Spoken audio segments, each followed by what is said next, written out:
Eylon Levy, ex-porte-parole du gouvernement israélien, et Dan Perry, ex-rédacteur en chef Europe, Afrique et Moyen-Orient à l'Associated Press, nous rejoignent maintenant. Merci à vous deux de nous rejoindre, surtout en cette période d'actualité brûlante. Je voulais d'abord vous demander, Dan, que pensez-vous des dernières frappes américaines contre l'Iran dont notre collègue Robert Sherman vient de parler? C'est une situation très volatile.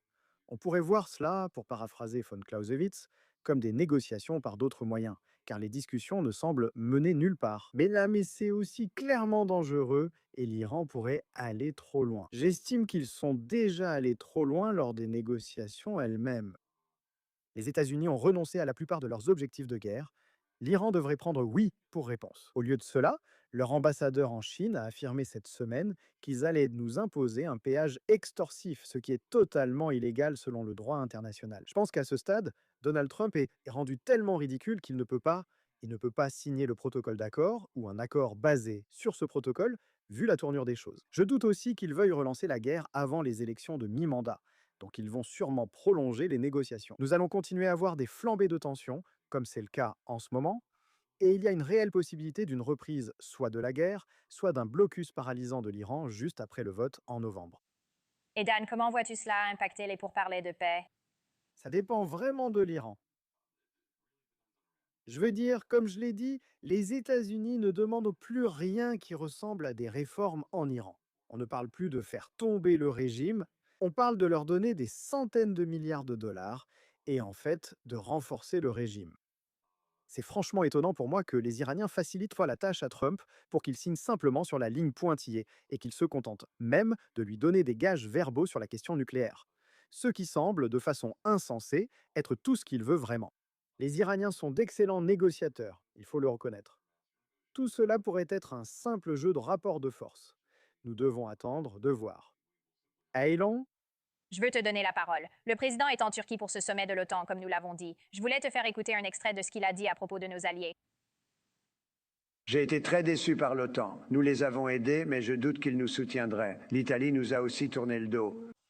L'Allemagne et la France nous ont tourné le dos. Et ce n'est pas grave. Mais vous savez, pourquoi dépensons-nous des centaines de milliards de dollars? Et ils ne sont pas là pour nous. Nous avons toujours été là pour eux. La présidente exprime sa frustration car les Alliés n'ont pas vraiment aidé les États-Unis pendant la guerre en Iran. Comment pensez-vous qu'ils vont réagir à cela? Pensez-vous qu'ils vont intervenir ici? Quelle sera selon vous leur réaction, surtout face à cette dernière série de frappes également? Le président Trump a raison d'être contrarié par les alliés de l'OTAN qui n'ont rien fait contre le régime iranien. Franchement, l'OTAN, tout le monde occidental aurait dû considérer le blocus du détroit d'Ormuz comme un acte de guerre et engager des forces pour rouvrir le détroit d'Ormuz. C'était un acte de guerre contre l'économie mondiale et une tentative de la prendre en otage. Les alliés de l'OTAN ont alors dit « Amérique, tu l'as cassé, tu le répares ». Et cela a envoyé un message à l'Iran que le blocus du détroit d'Ormuz fonctionne, parce que les États-Unis se sont retrouvés seuls, avec Israël, à faire pression sur l'Iran pour qu'il l'ouvre. L'Amérique a décidé qu'il y avait des limites à l'usage de la force militaire. Et donc ici, nous voyons le régime iranien continuer à bloquer le détroit d'Ormuz, continuer à attaquer des navires parce qu'il veut prendre en otage l'économie mondiale, forcer les pays à payer un pot de vin pour que leurs navires puissent passer. Il réalise que le blocus du détroit d'Ormuz fonctionne, donc le président Trump a raison d'être très mécontent des alliés de l'OTAN, et ils doivent travailler sur un plan sérieux pour forcer le régime iranien à se soumettre, car en ce moment il se sent enhardi et promet de se venger. Il y a autre chose dont je voulais vous parler qui concerne la situation au Moyen-Orient, parce qu'il y a quelque chose que le président pourrait à nouveau vendre à la Turquie lors de cette conversation au sommet de l'OTAN en parlant de reprendre la vente des F-35 à la Turquie. Le premier ministre israélien Benjamin Netanyahou a beaucoup insisté sur ce point, affirmant que cela risquerait de déstabiliser la région. J'aimerais connaître votre avis. Pourquoi Israël estime-t-il que cela ne peut pas arriver? Et qu'est-ce que cela signifierait pour la situation au Moyen-Orient? Israël n'est pas seul à s'opposer à la vente de F-35 à la Turquie. Une grande partie du Congrès partage cette opinion. Rappelons que, selon la loi américaine, l'administration n'est pas autorisée à vendre des chasseurs F-35 à la Turquie. Et c'est parce que la Turquie est un cheval de Troie au sein de l'OTAN, jouant sur les deux tableaux. Elle a acheté et entretient le système de défense antimissile S-400 de la Russie.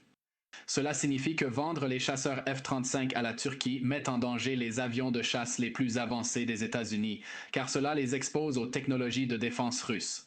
L'administration doit certifier que la Turquie s'est débarrassée de sa technologie russe pour être autorisée à lui vendre cette technologie. Et la Turquie ne souhaite pas le faire. Donc nous voyons une forte opposition au sein du Congrès à la vente des chasseurs F-35. Rappelons-le, il s'agit d'un régime islamiste qui fait partie des frères musulmans, qui soutient le Hamas, qui blanchit de l'argent pour le régime iranien et qui menace de plus en plus ses voisins tout en affichant ses objectifs d'expansion en Méditerranée orientale et de menaces envers ses voisins dans cette région.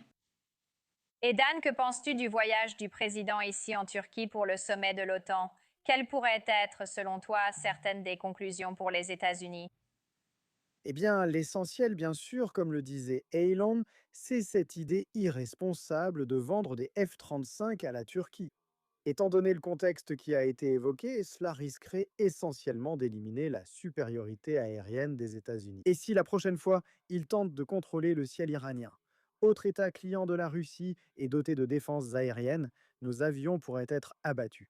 C'est scandaleux. Mais le problème plus important, c'est si nous envisageons l'idée d'un retour à une forme quelconque de guerre contre l'Iran, que ce soit une guerre cinétique ou un blocus. Cette fois, j'imagine que cela pourrait être plus total sur Terre, dans les airs et en mer peut-être. Alors nous allons avoir besoin du soutien des alliés européens. Maintenant, Trump comprend mal l'OTAN. C'est une alliance de défense. L'article 5 n'oblige pas tout le monde à participer à l'attaque menée par un autre État membre, mais plutôt à considérer une attaque contre l'un comme une attaque contre tous. Mais d'un autre côté, même si l'Europe n'est pas obligée de suivre l'exemple de l'Amérique en ce qui concerne Israël attaquant l'Iran, bien sûr, ils ne se sont pas vraiment couverts de gloire et ils ont l'air ridicules. Et je pense qu'ils se sentent ridicules. Donc ce qu'ils peuvent offrir, Trump, qu'ils veulent absolument gérer, c'est des promesses sur l'objectif de dépense de 5% du PIB pour la défense. Ils peuvent donc prendre en main leur défense, car l'Amérique protégeant l'Europe 80 ans après la Seconde Guerre mondiale, c'est un peu ridicule. Mais surtout, pour assurer discrètement que si ce qui est en effet une déclaration de guerre de l'Iran contre l'économie mondiale s'avère réel. Et ils sont sérieux à ce sujet, le droit de passage qu'ils comptent imposer dans le détroit d'Ormuz. Alors ils doivent en se retrouver en guerre contre toute l'Alliance occidentale. Le problème, c'est que l'Alliance occidentale est essentiellement une alliance de pays démocratiques et que Trump est attiré par les régimes autoritaires. Et cela déséquilibre un peu l'ensemble.